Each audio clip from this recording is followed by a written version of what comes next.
this was a bit of a concern, still is. Up here in this corner is an exposed wire. Black is positive, that carries 120 volts, and it is live. I tested it. I have no idea why. I doubt the homeowner knew about this. However, it is a live wire going into the living room, and we do have wiring issues in that area. Right there we have some something on the wire. I'm not sure what it is. We need to have the electrician back out to address this, yank that wire out wherever it goes. This is actually right underneath a switch. Now that I think about it, there's a switch in the living room that I've already looked at and found to be miswired. So we have live exposed wires here in the basement that need to be addressed by a licensed electrician. There's a GFI out here on the outside of the house that is frozen.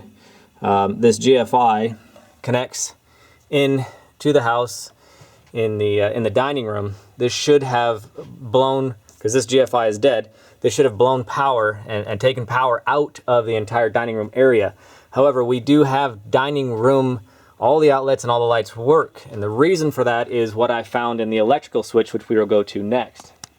Okay, we are now directly above the burned, exposed, or not burned, but the exposed power wire, and the GFI exterior to the house is right outside this window. It comes up and it feeds that electrical and all the outlets around here, including the chandelier, which all work.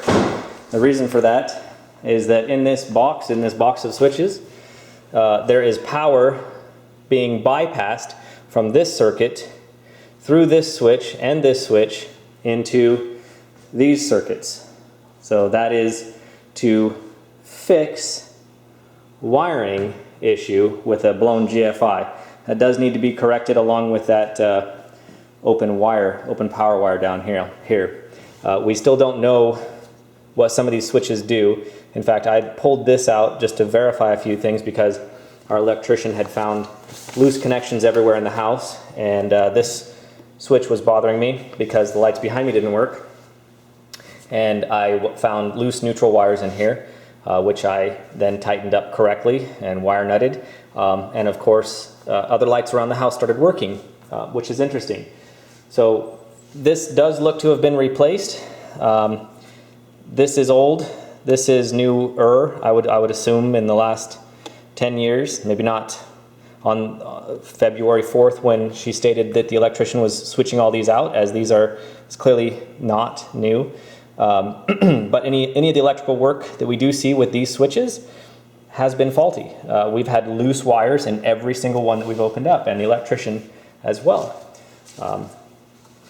It's troubling, but what this shows, and we'll go through here. See here we have all electrical outlets changed throughout the house, and of course this date here is 2/4/15, and she stated in her notes about this electrical switch that power was off when inspector was there on February 4th, as contractor was switching all the outlets from yellow to white. So if that is the case, all the work that this electrician did is faulty, and we have to have it redone. In fact, we've already started. I bought new outlets and new receptacles. Some of these receptacles, the plug outlets in the wall, are loose to the point that an electrical vacuum doesn't work properly. Others have no power, others have loose wiring, and we need to address all of that. So I have a box of new switches and new receptacles to install by a licensed electrician.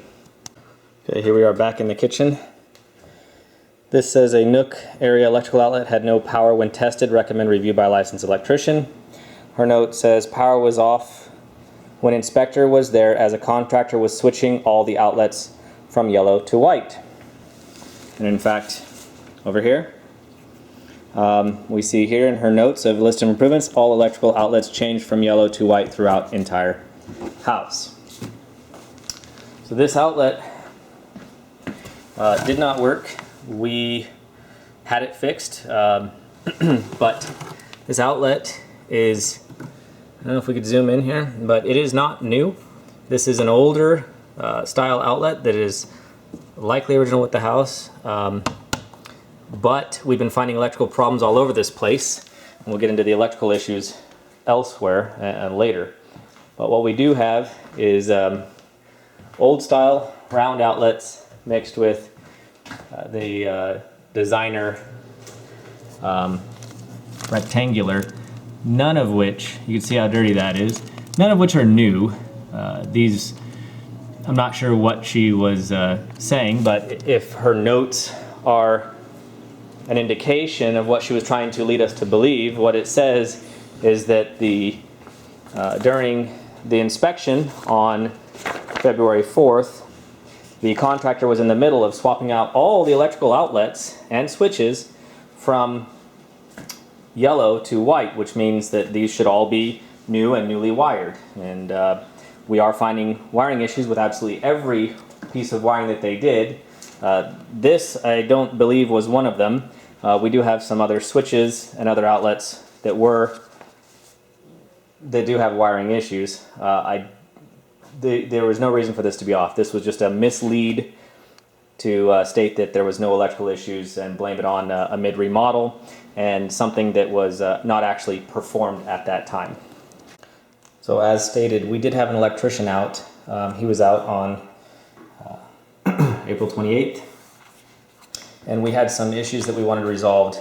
Some issues I was able to find and resolve, and we'll go through those in a minute, but we did have a problem with the kitchen three-way switch, which basically was not a three-way, it was wired three-way with three-way switches, but it didn't have the correct third wire, technically fourth wire. So this switch here turned on power to the other switch, which then turned on the light. This was not a proper three-way. When he was in here, he found that the wiring to these new lights, which were recently installed by the seller's contractor, the power and neutral were reversed. So black is supposed to be power, white neutral. It was actually reversed in these. He had to rewire them. At that time, while searching, he checked on this receptacle as well, and this was a ceiling fan. I had a problem with this ceiling fan when I walked in the first day of ownership. I turned on the switch over here, which we had removed, and that turned on both the light, but the fan did not turn on. I came over here and pulled the cord to turn on the fan, and it came right out. It was broken, and the cord was just shoved in it to make it look like it was functional. The fan had been removed. He said that when the electrician was in here, excuse me, let me go back here. He said that this box here was not actually braced properly to hold any weight. It's not connected to a 2x4, it's not nailed into anything, and it cannot hold the weight of a fan, so we cannot put a fan there. There was another fan installed in one of the upstairs rooms, my boys' room, and I removed that cover and found wiring issues again, loose wires. There was problems with their switches as well. That was a shock hazard and a fire hazard, and I rewired that fan. Already seems to be working just fine, although I have not verified if there's a 2x4 present, whether that fan should be in there or whether we have to put some bracing in the ceiling to hold it. Other issues, we did have bad GFIs that the electrician replaced with proper ones. Of course, there's old GFIs all over the place. Again, an indication that the work that she stated was done during the inspection, which was a contractor replacing all the receptacles, was not actually done. These receptacles were bad GFIs that needed to be replaced. Not old, but completely bad, non-functional. There was another issue with a major issue with some wiring upstairs. We'll go to that next.